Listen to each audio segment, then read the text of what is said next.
So just went through a run against Fiddlesticks using these relics, but let's do a build breakdown and look at other relic possibilities that we could use.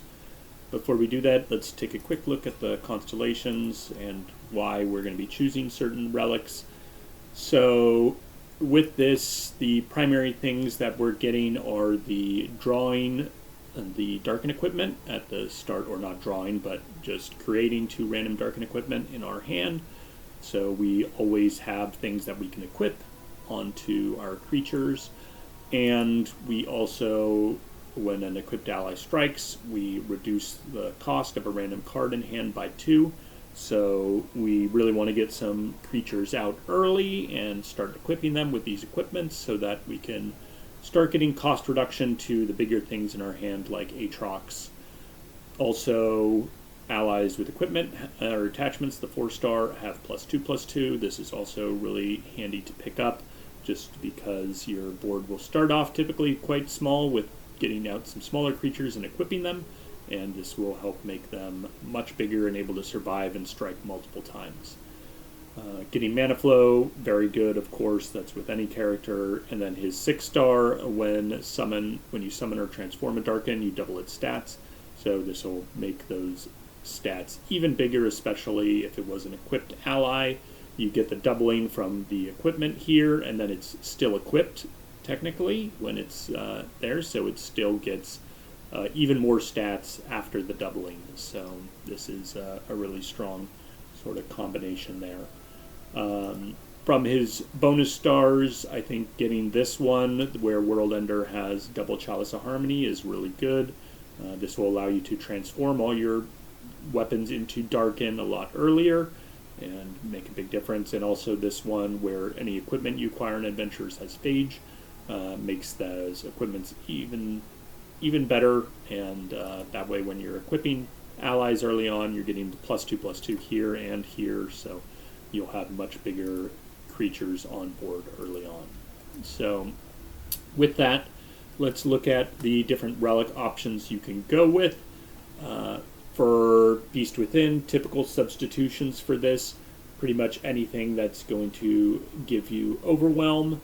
You should be getting pretty big stats, so it's nice to have another form of Overwhelm. I would say, you can use things like Cruel Experiments. You typically wouldn't want to be using this as much because you're dropping a lot of smaller creatures, so getting them damaged will make it a little bit more difficult. But if you don't have Beast Within and you have Cruel Experiments, then you can take this. Beast Within also synergizes with the fact that his deck has pretty much all things with subtypes. There's only one creature in his deck that doesn't have a subtype, so it also gives a +1/+1 there, so that's another benefit you're getting from that. So just be aware, if you have Beast Within, it's going to be really strong, but otherwise you can always use the Troll King's Crown for Overwhelm. That is also an option to just get your whole board to be able to punch through later in the game. If you want to focus a bit more around Aatrox instead of your whole board, you can use Chosen by the Stars. His champion spell does involve you striking other things and targeting him, so you can get additional bonuses off the Fated, and it creates cards, so you get more attack from the augment.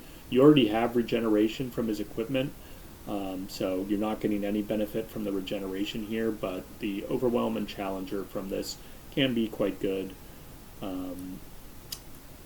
The Cease and Desist, unfortunately, even though when you drop him, if you have his 6-star, it'll double his stats and whatnot, this only triggers if you have 10+ power while in hand. So this is one where you actually have a hard time triggering this with Aatrox. He'll generally have, if you don't have his 6-star, he'll have somewhere from like 9 or so, 9-10 power when you drop him. But yeah, it's unlikely that he'll have the 10 for this when you go in. Otherwise, this would be really good for him. General combat relics, things that allow you to attack in. If you're going up against harder adventures, Death's Foil is certainly an option here for him. Typically, you want to focus a bit more on the early game rather than relying on Aatrox for combat damage and potential. This, you're trying to get the cost reduction and whatnot from weapon strikes, so this can be handy. The one nice thing I would say about this is the synergy with his champion spell. Because his champion spell makes him take damage, you can, as long as you're attacking in, he's basically invulnerable, and then you can use this to have another form of removal, and you don't have to worry about him being killed by, no matter how strong the thing is that you're striking or dueling with him. So that is a good synergy to have with his champion spell. One that might not be obvious here, there, of course, let's see, so, let me first go the one that's not necessarily obvious, but this is actually a very strong relic for him, is Lux's Incandescent Baton. Because you need to be equipping cheap creatures early, getting this draw a follower that costs 2 or less in hand and give it Targon's Brace, this will make it so you always have a turn 1 play. You don't end up with only equipment or spells or things like that in your hand. You'll always have a creature you can play out and then equip with some of your equipment. So this is actually a really good relic for him. It's kind of weird to see that, but it is really important that you get creatures out early on and equip them so that you can start getting that cost reduction. So highly recommend using this to get more consistency with getting started in his deck. Otherwise, you're going to want to mulligan pretty hard to try to find low-cost creatures and keep those in your hand.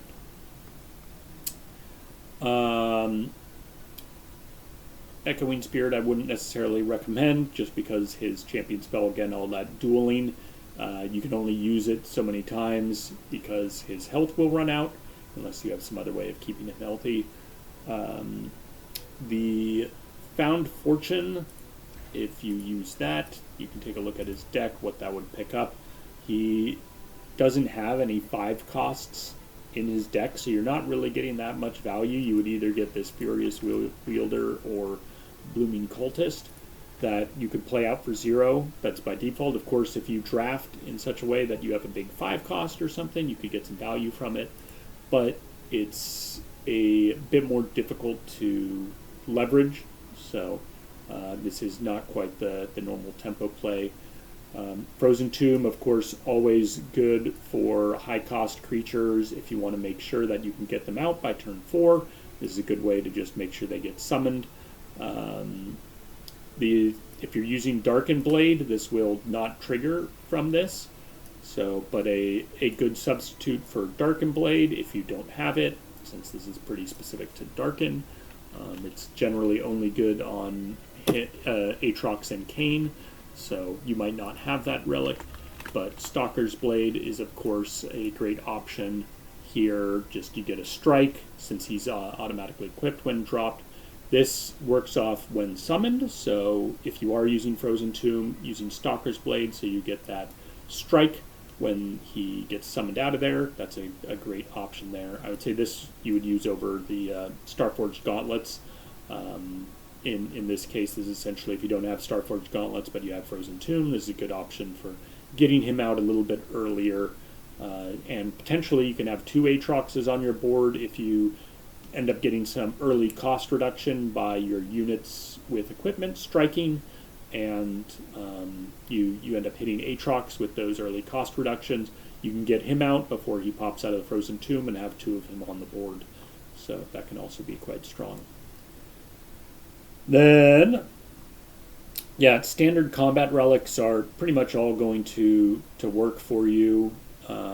They all have limited benefits, but I wouldn't say any of them are specifically necessary or build around, any of these Living Weapon, Fear Cleaving Axe, even full build, things like this. They're all reasonable on him, but I would go I would generally use something like the Troll King's Crown over any of that. So if you're going for cheaper builds, if you want to go with something with no epics here, then I would probably just use double Stalker's Blade on him.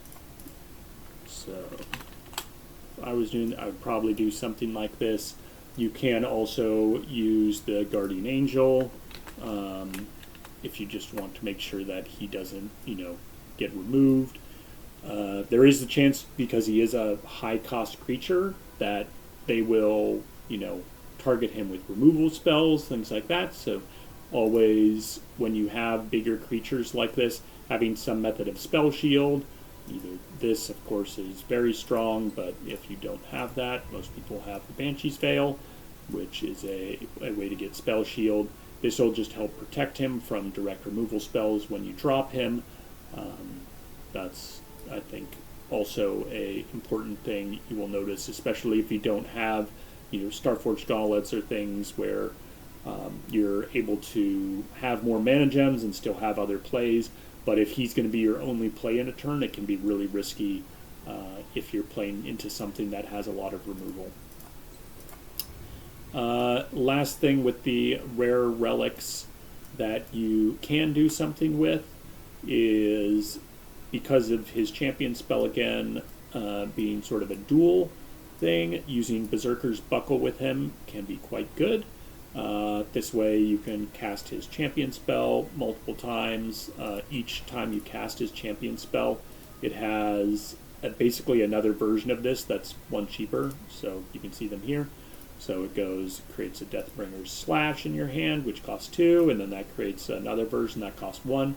So each time these strike each other.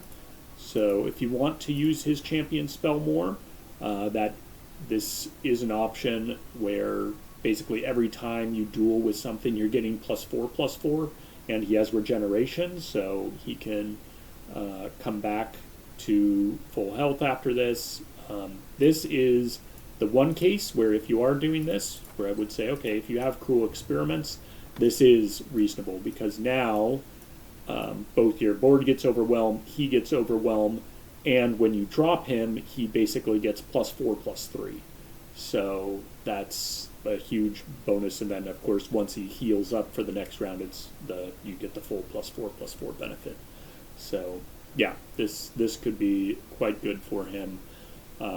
You could also do things where, of course, you're using if you're focusing more around his champion spell, you can use the Grand General's.